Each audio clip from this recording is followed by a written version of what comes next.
દરેક લોકોનું સપનું હોય છે પોતાનું ઘર હોય, પણ ઘણા લોકો ઘર લઈ શકતા નથી એટલે પ્લોટ લેતા હોય છે.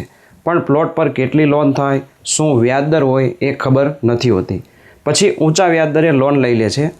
આજે આપણે વાત કરીશું ખુલ્લા પ્લોટ પર કેટલી લોન થાય, શું વ્યાજદર હોય. જો તમે પણ પ્લોટ લેવાનો વિચાર કરો છો તો આ વિડીયો અંત સુધી જોજો. આ માહિતી તમારા લાખો રૂપિયા બચાવી શકે છે. આજે પણ ઘણા લોકો 12% અને તેનાથી વધુ વ્યાજ દરે પ્લોટ પર લોન લઈ રહ્યા છે, જ્યારે બેંક 7.5% વ્યાજ દરે લોન આપી રહી છે. ખુલ્લા પ્લોટ પર આજે લગભગ 7.5% વ્યાજ દરે લોન મળે છે. બેંક સામાન્ય રીતે પ્લોટની વેલ્યુએશનના 70% સુધી લોન આપે છે અને લોન પૂરી કરવાની મુદત વધુમાં વધુ 15 વર્ષની હોય છે.